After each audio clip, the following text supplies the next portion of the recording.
새벽, 4.20 외곽의 어둠을 찢는 폭발음. 그 직후 민간인 수십 명이 불길을 피해 비탈길 아래로 뛰어내려오고 있었다. 그리고 그들을 향해 또 다른 총성이 울렸다. 이 지역은 누구도 책임지지 않는 사각지대였다. 소대장님, 저 사람들 민간인입니다. 확인하러 간다. 전원 준비해. 하지만 그때 본부와의 통신이 끊기고 폭우가 쏟아지며 시야는 완전히 무너졌다. 13명뿐인 한국군 소대는 이제 80명의 민간인을 향해 다가오는 보이지 않는 적과 단독으로 맞서야 했다. 그들은 왜 그 새벽 돌아서지 않았던 것일까? 영상 시청 전 무료로 하실 수 있는 구독과 좋아요 부탁드립니다. 댓글에 몇 년도의 군 생활을 하셨는지 남겨주시면 반갑게 인사드리겠습니다.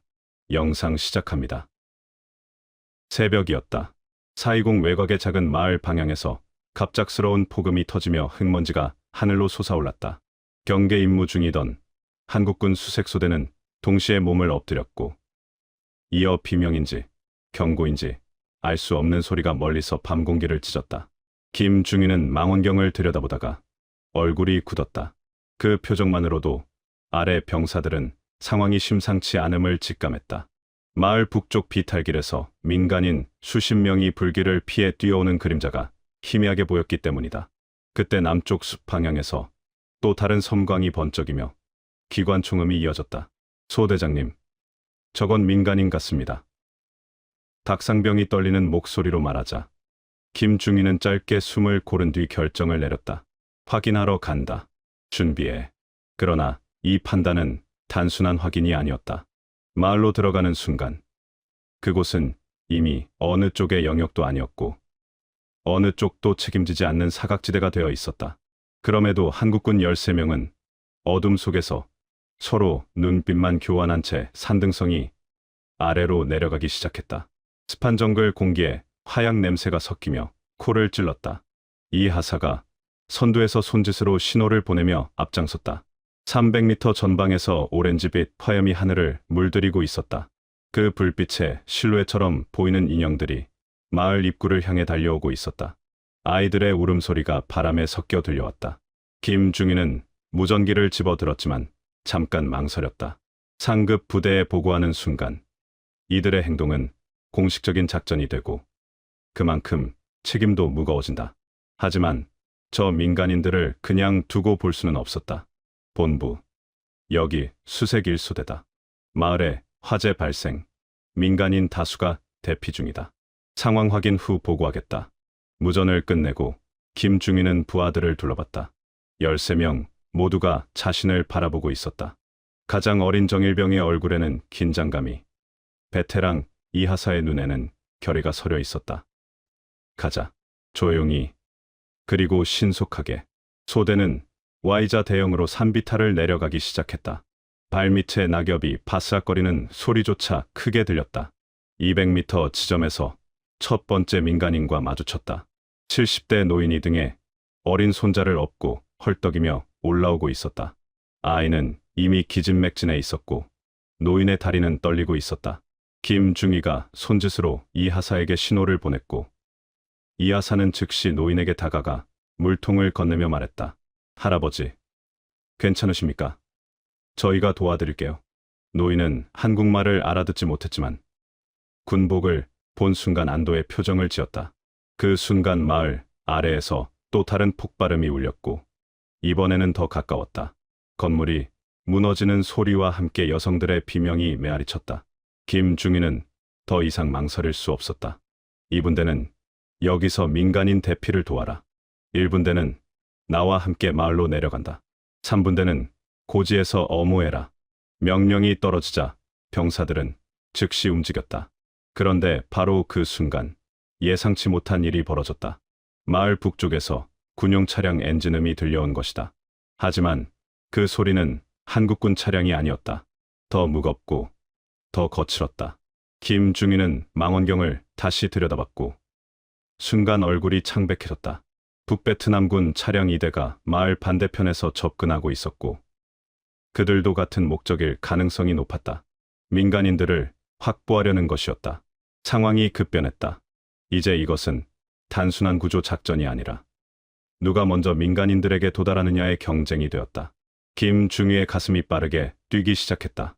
1969년 11월 4.20 외곽 북서 방향의 작은 농촌 지역은 연합군과 베트콩 모두의 경계선처럼 취급되던 곳이었다.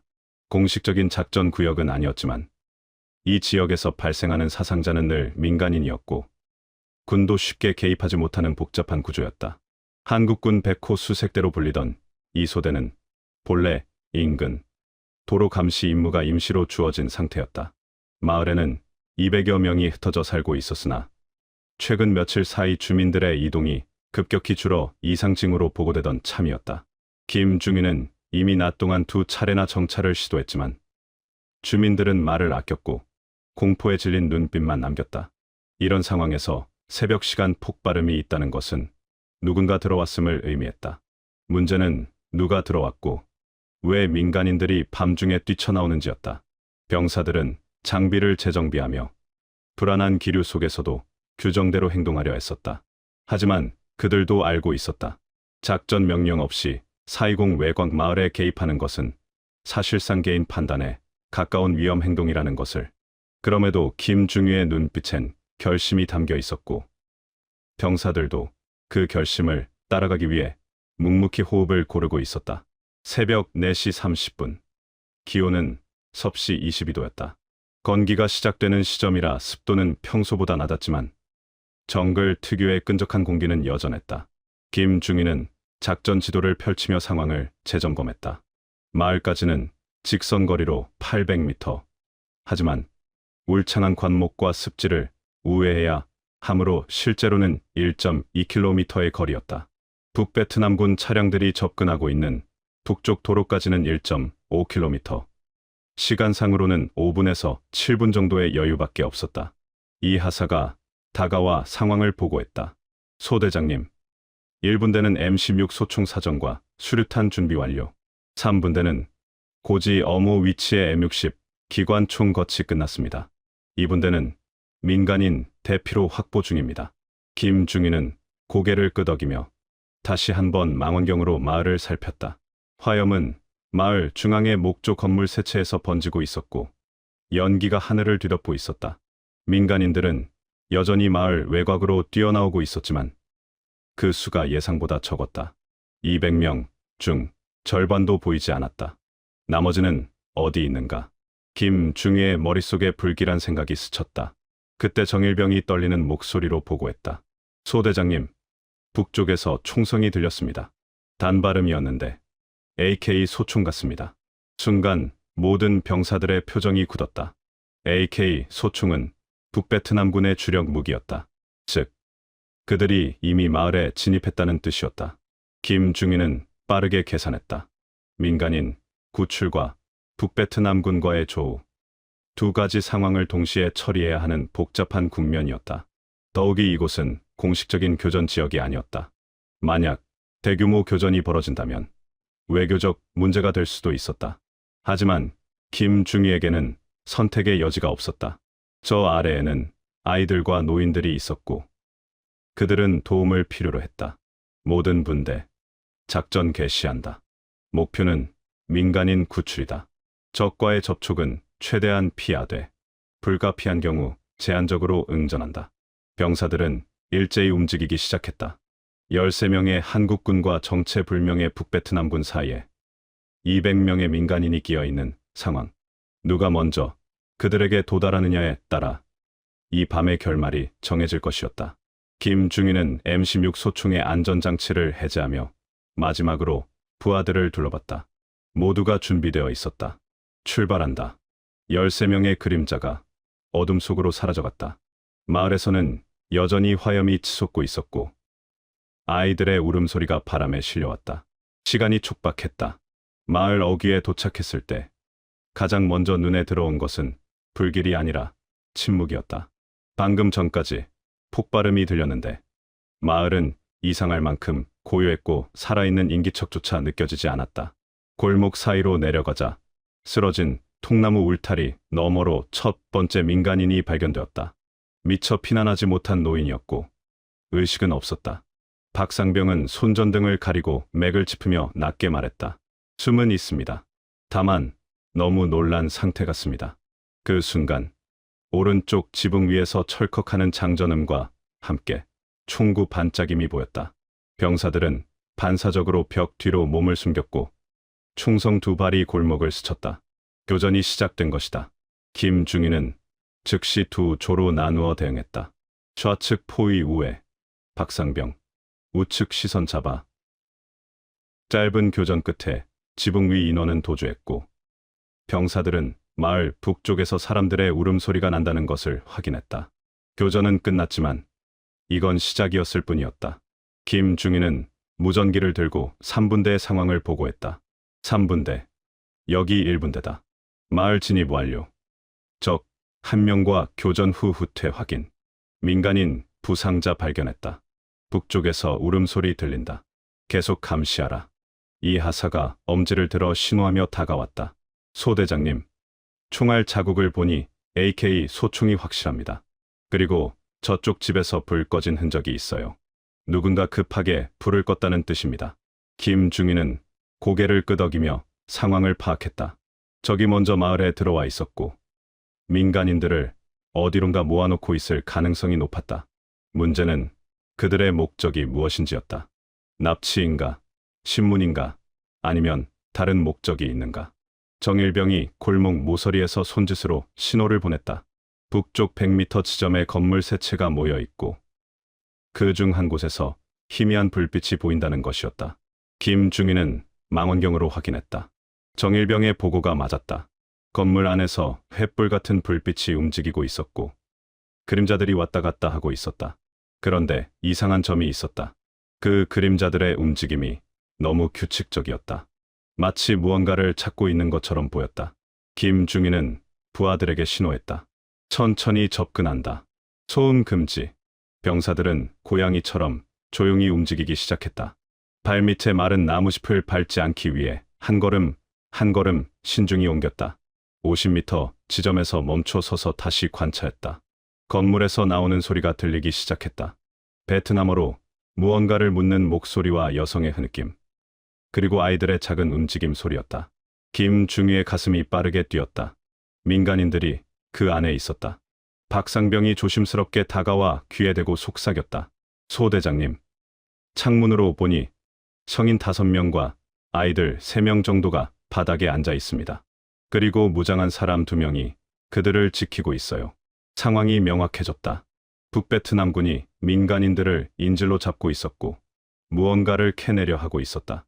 아마도 한국군이나 미군의 동향에 대한 정보일 것이었다.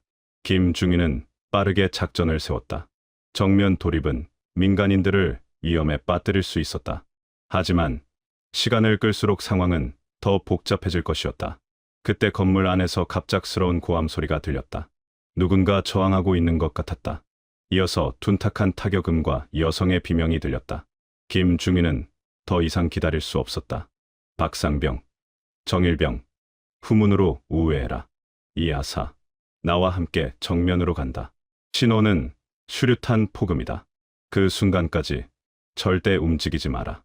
병사들이 위치를 이동하기 시작했을 때 예상치 못한 일이 벌어졌다. 건물 뒤편에서 또 다른 발소리가 들려온 것이다. 북베트남군의 지원 병력이 오고 있었다. 김중희는 무전기를 집어들었다. 3분대, 긴급 상황이다. 적 지원 병력이 마을 동쪽으로 접근 중이다. 우리 위치를 엄호해라. 상황이 급변하고 있었다. 처음에는 단순한 구조 작전으로 시작했지만 이제는 적의 본격적인 작전과 맞닥뜨린 상황이 되었다. 민간인들을 구출해야 하고 동시에 적의 지원 병력을 막아야 했다. 13명으로는 벅찬 상황이었지만 후퇴할 수는 없었다. 김중희는 M16 소총의 격발 준비를 완료하며 깊숙이 숨을 들이마셨다. 이제 진짜 전투가 시작될 것이었다. 마을 중앙 창고 터로 이동하는 동안 통신병 이일병이 난감한 얼굴로 무전기를 들고 말했다. 소대장님, 혼신이 매우 약합니다. 본부와 연결이 거의 되지 않습니다. 420 외곽은 지형이 낮아 무전이 종종 끊기곤 했지만 지금은 거의 송신 자체가 이뤄지지 않았다. 이는 상황 판단을 더 어렵게 만들었다. 지원 요청이 불가능하다는 뜻이었기 때문이다. 게다가 북쪽에서 들리는 민간인들의 울음은 점점 가까워지고 있었다. 병사들이 창고 쪽으로 도착하자 문이 반쯤 열린 틈으로 80명 정도 되는 주민들이 숨을 죽이고 있음을 발견했다. 문제는 그들 뒤쪽 벽이 크게 흔들리고 있었고 누군가 문을 부수려는 듯한 충격음이 들린다는 것이었다. 김중희는 고민에 잠시 숨을 고른 뒤 말했다. 지금 저 문이 열리면 끝입니다. 그 순간 폭우가 쏟아지기 시작했다. 진흙탕이 생기며 발이 빠지고 시야는 흐려지고 소리는 제대로 전달되지 않았다. 지원 없음, 통신 두절, 시야 제한, 세 가지 모두 최악이었다. 김중희는 빗물이 헬멧에서 떨어지는 것을 느끼며 빠르게 상황을 정리했다. 창고 안의 민간인들은 공포에 떨고 있었고 뒤편에서는 북베트남군이 벽을 부수려 하고 있었다. 시간이 얼마 남지 않았다. 박상병이 조심스럽게 창고 문 틈으로 들여다보며 보고했다. 소대장님, 안에 노인과 여성, 아이들이 대부분입니다. 남성은 거의 보이지 않아요. 그리고 저들이 무서워하는 건 우리가 아니라 뒤쪽에서 오는 소리 같습니다. 김중희는 이 상황을 이해했다. 마을의 젊은 남성들은 이미 어디론가 끌려갔거나 숨어 있을 가능성이 높았다. 남은 사람들은 도망칠 힘도 없는 약자들이었다. 문제는 그 약자들을 지키기 위해 13명이 무엇을 할 수 있느냐였다. 이 하사가 뒤쪽으로 돌아 정찰한 후 돌아와 긴급히 보고했다. 소대장님, 뒤편에 북베트남군 4명이 있습니다. 삽과 도끼로 벽을 부수고 있어요. 벽돌 벽이라 시간이 걸리겠지만 10분 정도면 뚫릴 것 같습니다. 상황이 명확해졌다. 10분 안에 결정을 내려야 했다. 민간인들을 대피시키거나 적을 저지하거나 아니면 둘 다 해야 했다. 하지만 폭우 때문에 대피로는 막혀 있었고 4명의 적을 상대하기에는 창고 주변 지형이 불리했다. 정일병이 떨리는 목소리로 말했다. 소대장님, 비가 너무 세져서 3분대 와도 연락이 안 됩니다. 혹시 우리가 고립된 건 아닐까요? 김중희는 답하지 않았다. 하지만 마음속으로는 정일병의 말이 맞을 수 있다는 생각이 들었다.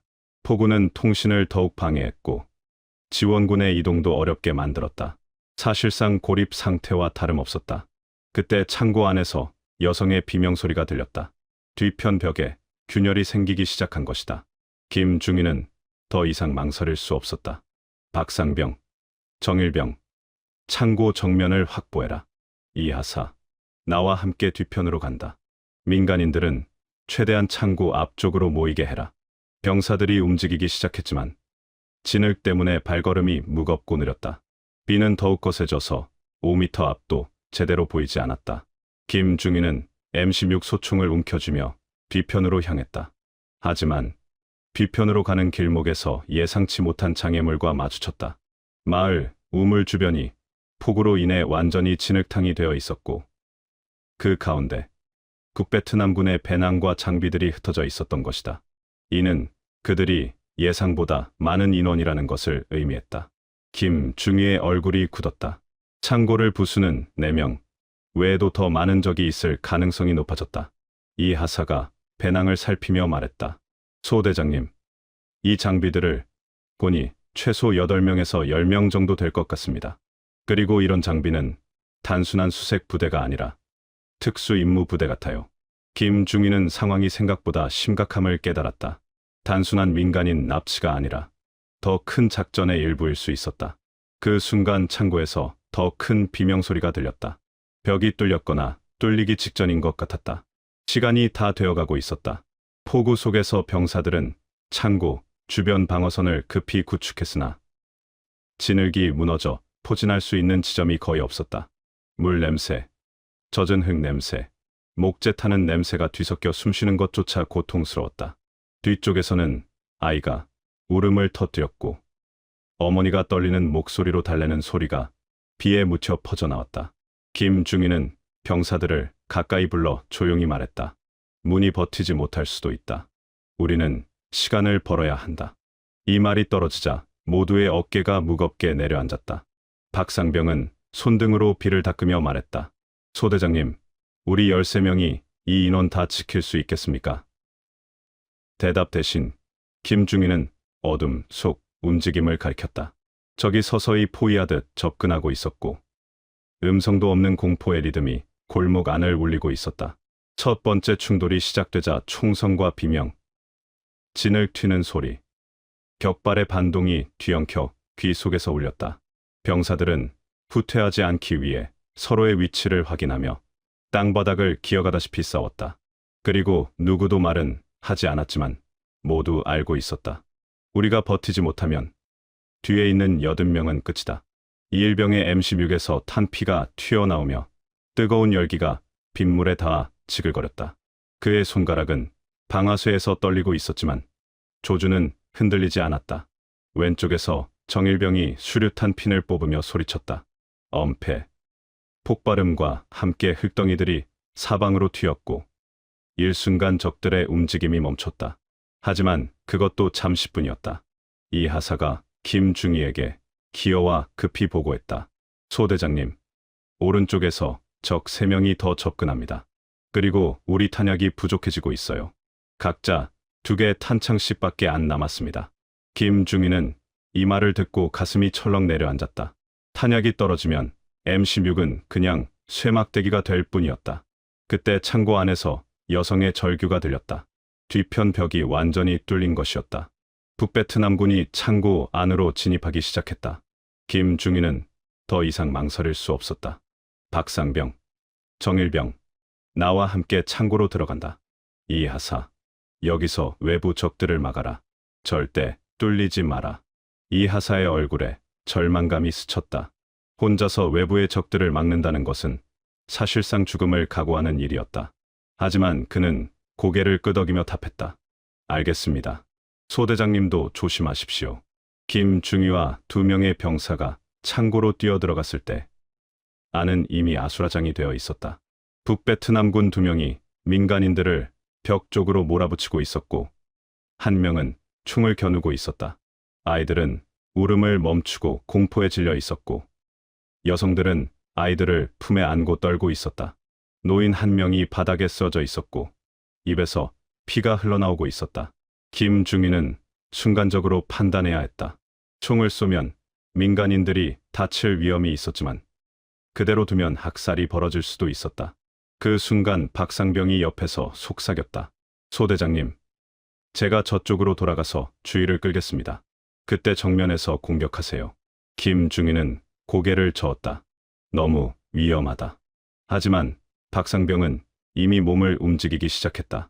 우리가 안 하면 누가 합니까? 박상병이 창고 측면으로 이동하는 동안 김중희는 정일병과 함께 정면을 노렸다. 하지만 적들도 한국군의 진입을 눈치채고 있었다. 긴장된 대치 상황이 이어졌다. 그 순간 외부에서 폭발음이 들렸다. 이 하사가 수류탄을 사용한 것 같았다. 이어서 기관총 소리가 연달아 울렸다. 상황이 더욱 급박해지고 있었다. 창고 안에 북베트남군 중 1명이 민간인에게 총구를 겨누며 한국어로 소리쳤다. 나와, 총 버려. 안 그러면 다 죽인다. 김중희의 손에 땀이 흘렀다. 민간인들의 생명이 자신의 선택에 달려 있었다. 13명의 병사들과 80명의 무고한 사람들. 그는 어떤 선택을 해야 할지 알 수 없었다. 비는 여전히 퍼붓고 있었고 창고 지붕에서 떨어지는 빗방울이 바닥에서 퍼덕거리며 시간이 흘러가고 있음을 알려주었다. 정일병이 떨리는 목소리로 물었다. 소대장님, 어떻게 하겠습니까? 김중희는 답하지 않았다. 대답할 수 없었다. 어떤 대답을 하든 누군가는 죽을 수밖에 없는 상황이었다. 그때 창고 밖에서 이 하사의 고함 소리가 들렸다. 소대장님, 적 증원 부대가 오고 있습니다. 시간이 없어요.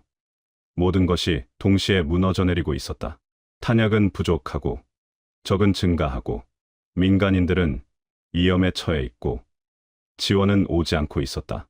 김중희는 M16을 더 꽉 움켜쥐며 마지막 선택을 준비했다. 첫 격전을 버텨낸 후 김중희는 병사들을 다시 모았다. 지금 필요한 건 시간을 벌 수 있는 무언가다. 그때 통신병 이일병이 무전기 안테나를 들어 올리며 말했다. 잠깐만요. 소대장님, 비바람 때문에 신호가 튀는 것 같습니다. 위치를 조금만 옮기면 약한 희망이 생겼다. 병사들은 창고에서 약 60m 떨어진 작은 언덕으로 급히 이동했고 그 지점에서 단 한 줄의 메시지가 전송되었다. 민간인 80명 확보, 지원 요청. 그러나 회신은 오지 않았다. 그럼에도 김중희는 통신병을 바라보며 조용히 고개를 끄덕였다. 됐어. 누군가는 들었을 거다. 그 순간 북쪽 숲 쪽에서 예상치 못한 방향으로 섬광탄 두 개가 하늘로 솟았다. 적이 생각보다 가까운 위치에서 우회 기동 중이라는 뜻이었다. 하지만 동시에 병사들은 또 하나의 사실을 깨달았다. 섬광탄은 우리 위치를 노린 것이 아니라 그들끼리의 신호였다. 즉, 적도 혼란스러웠고 정확한 병력은 많지 않았다. 이 작은 정보는 전황을 뒤집을 단서가 되었다. 김중희는 망원경으로 섬광탄이 올라간 방향을 자세히 관찰했다. 적들의 움직임이 조직적이지 않았다. 오히려 서로를 찾고 있는 것처럼 보였다. 폭우로 인해 그들도 부대가 흩어진 것이었다. 이 하사가 조심스럽게 다가와 말했다. 소대장님, 제 생각에는 저들도 우리만큼 혼란스러워 보입니다. 아까 창고에서 본 적들도 너무 성급하게 행동했어요. 마치 시간에 쫓기는 것 같았습니다. 김중희는 이 말을 듣고 뭔가 중요한 것을 놓쳤다는 생각이 들었다. 왜 북베트남군이 이 외진 마을에 이렇게 급하게 들어왔을까? 단순한 정보 수집이라면 이렇게 성급할 이유가 없었다. 그때 박상병이 창고 쪽을 가리키며 말했다.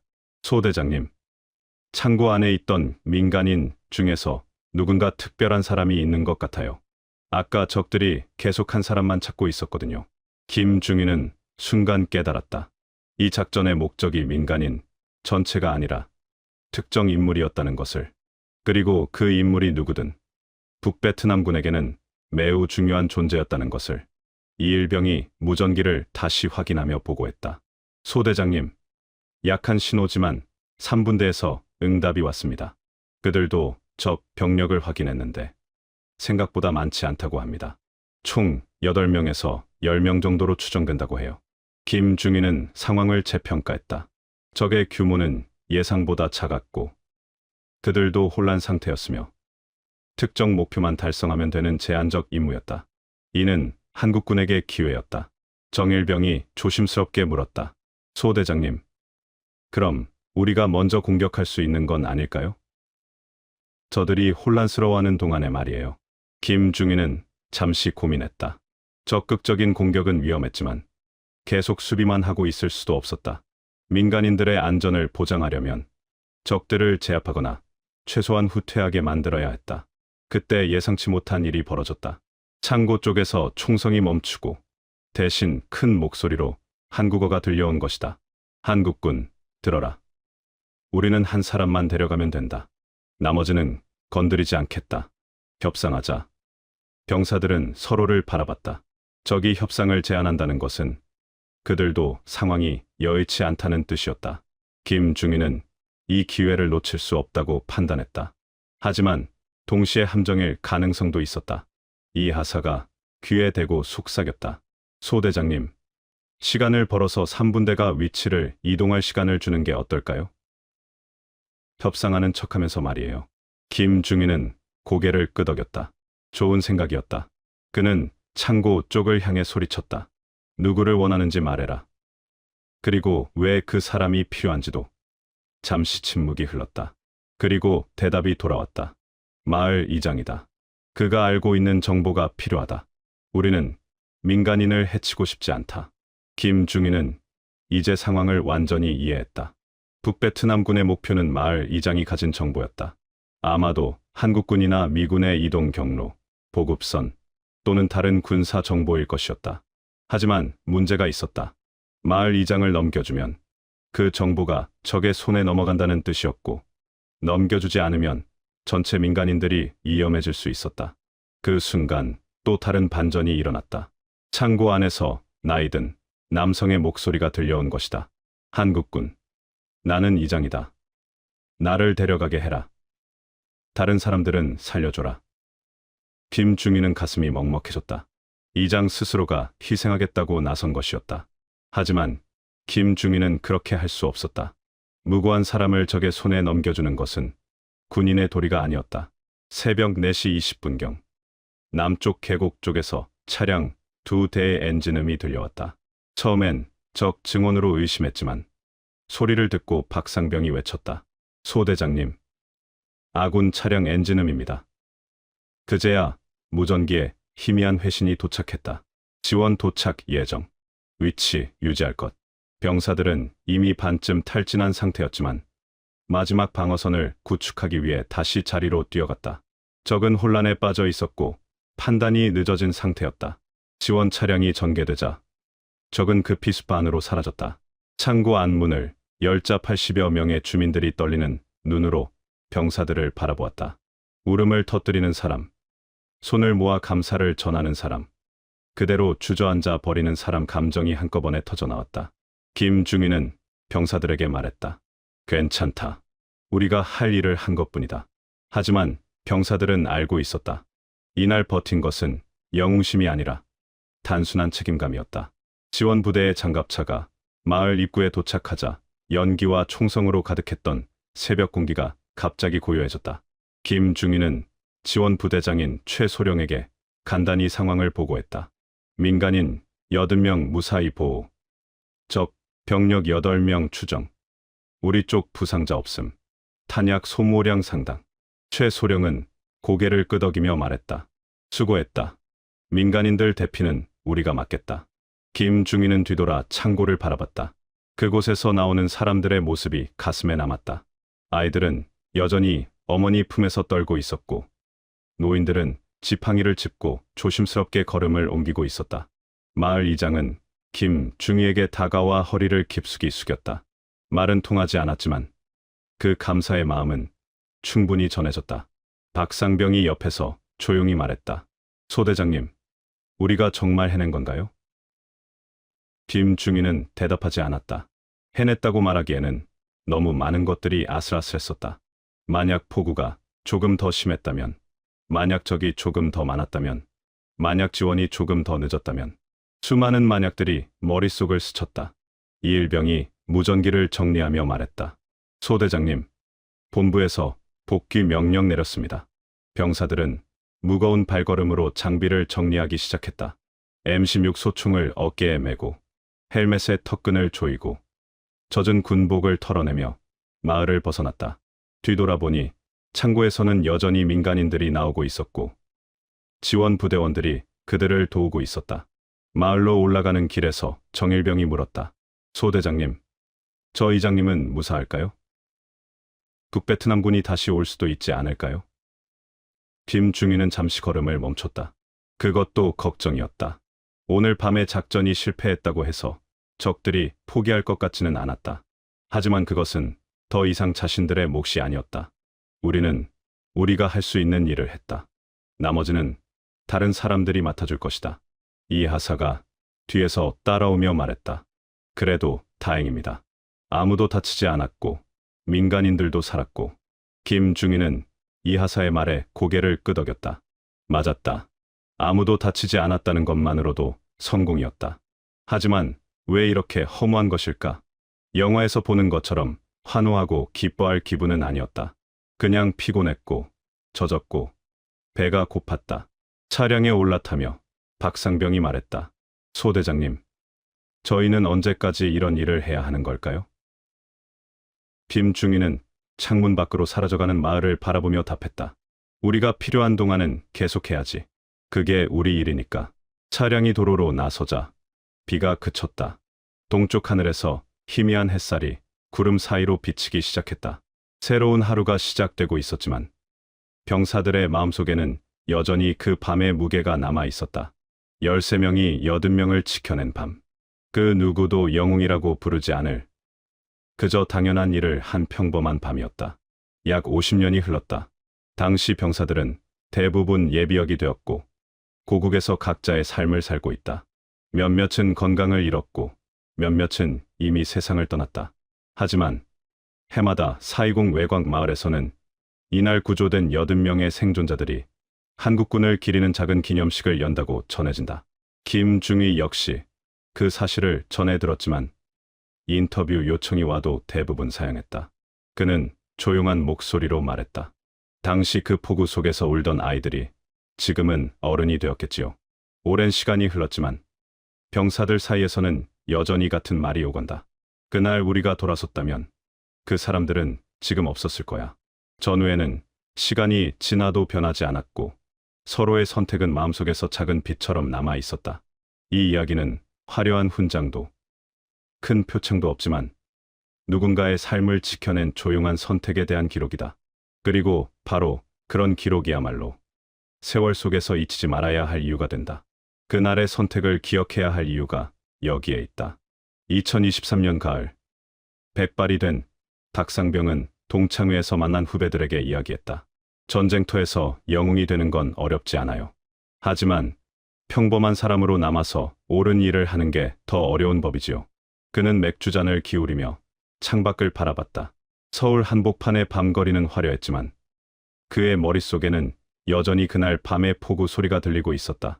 정일병은 고향에서 작은 농장을 운영하며 조용히 살고 있다. 가끔 손자에게 군대 이야기를 들려달라고 하면 그는 항상 같은 말로 시작한다. 할아버지가 젊었을 때 지켜야 할 사람들이 있었단다. 그리고 그때 우리는 그들을 지켰어. 이하사는 몇 년 전 세상을 떠났지만 장례식에 온 옛 전우들은 모두 같은 기억을 공유했다. 그가 창고 밖에서 혼자 적들을 막아주던 그 모습을. 아무도 그를 영웅이라고 부르지 않았지만 모두가 그의 선택을 기억하고 있었다. 이일병은 서울에서 작은 회사를 운영하며 살고 있다. 가끔 베트남 관련 뉴스가 나오면 그날 밤을 떠올린다. 무전기 너머로 들렸던 희미한 신호와 그것이 가져다준 희망을. 그는 지금도 라디오를 틀어놓고 일하는 습관이 있다. 혹시나 중요한 신호를 놓칠까 봐서. 마을 이장은 몇 년 후 한국을 방문했다고 한다. 그는 서투른 한국말로 김중희에게 편지를 보냈다. 당신들이 구해준 아이들이 이제 결혼을 하고 아이를 낳았습니다. 당신들 덕분에 생긴 생명들입니다. 김중희는 그 편지를 읽고 한참 동안 말이 없었다. 그리고 조용히 말했다. 우리가 한 일이 틀리지 않았구나. 2024년 여름, 김중희는 손자와 함께 현충원을 찾았다. 그곳에 묻힌 전우들 앞에서 그는 짧게 말했다. 아직 기억하고 있어. 그날 밤을. 손자가 물었다. 할아버지, 무슨 일이었어요? 김중희는 미소 지으며 답했다. 할아버지들이 지켜야 할 사람들을 지킨 이야기야. 아주 평범하지만 소중한 이야기. 그날 밤, 폭우 속에서 13명의 한국군이 보여준 것은 영웅주의가 아니라 책임감이었다. 화려한 승리가 아니라 묵묵한 의무였다. 그리고 그런 작은 선택들이 모여서 역사가 되고 기억이 되고 전해져야 할 이야기가 된다. 세월이 아무리 흘러도 변하지 않는 것이 있다. 옳은 일을 해야 한다는 마음, 약한 사람을 지켜야 한다는 의무, 그리고 그것을 실천에 옮기는 용기. 1969년 11월 어느 새벽 420 외곽의 작은 마을에서 일어난 일은 그런 가치들이 얼마나 소중한지를 보여주는 조용한 증언이다. 그리고 바로 그런 이유로 이 이야기는 기록되어야 하고 기억되어야 하고 전해져야 한다. 오늘 영상이 좋으셨다면 구독, 좋아요, 알림 설정 부탁드립니다. 감사합니다.